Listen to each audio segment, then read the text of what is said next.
I saw it. But imagine that a company do get an investment from you. Yeah. And now they need to scale up and they need to also build some great teams. And I think you actually have very, very strong leadership skills in some way that makes people listen to you and see you as a role model. What would be your advice for once you have that first step taken care of when it comes to funding and being able to scale up, what is the right mix of people to try to acquire or to recruit, or how would you evaluate people in that way? So recommend them?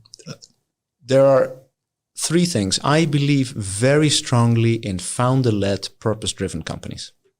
So that's the first thing. So once again, founder-led, purpose-driven companies. Right. Yeah. So for me, that is very important. I really believe that in the end, the founders embody the core idea of the company. And I know that there are VCs, and especially VCs that have run startups themselves, that at some point think, this just doesn't work and we have to bring a professional CEO in and stuff like that. And that's typically when things start to go south in my experience. So founder-led, but also purpose-driven. Everyone, and especially the new generation, which I'm really happy about. I mean, you can complain about millennials and what you want, but everyone wants to contribute to a goal, a purpose that they believe in. And I believe that that's critically important. Yeah, so a strong vision of the company in some way. Or yes, and you need to be able to explain how you are contributing to a better society. I think that that's immense. Yes. Third, I've never seen a company fail because of product. I've only seen companies fail because lack of sales.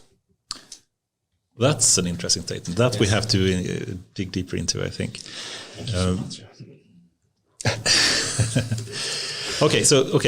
Let's dig a bit deeper into that. So, which hurts me to say as an engineer. Yes, it does.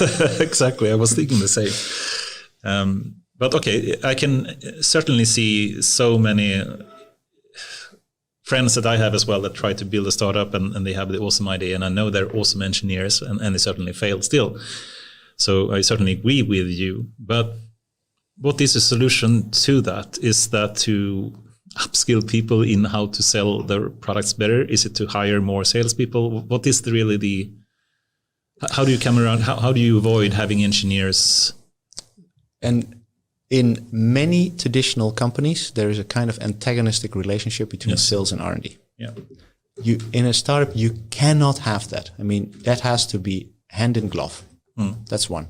Two, one of the big things I took away from Silicon Valley, all engineers that I met, even no matter how technical they were, they knew exactly what business we were in and what delivered value and what did not deliver value. And I still meet engineers on this side of the Atlantic that basically say, give me a big set of headphones, give me, what was it, Jolt? Or what was the old? Jolt Cola, yeah. Jolt Cola.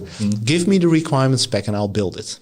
Yeah, and there is no real appreciation and drive to actually focus on who is going to use this and how is this individual going to use it. I think that for me is very important. And then third,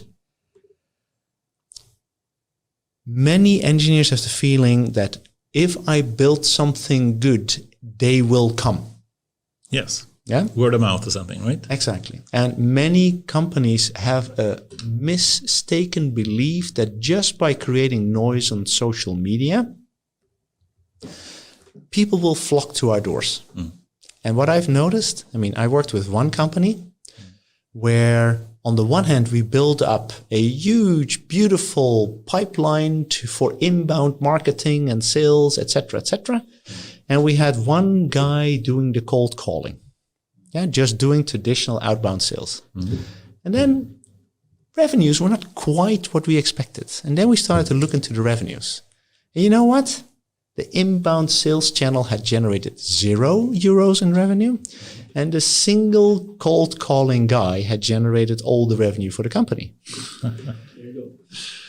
Yeah, and then you get into a situation like, okay, yeah, so what you need is you just need people that actually sell the darn product. Yeah. And there's no two ways around it. You just need that. That's what I think is important to realize. And does that hurt me to say as an engineer? Would I like to live in a world where if you just build something awesome, it will just take off by itself? Yeah, it would be nice, but reality doesn't quite match up with that in my experience. Yeah,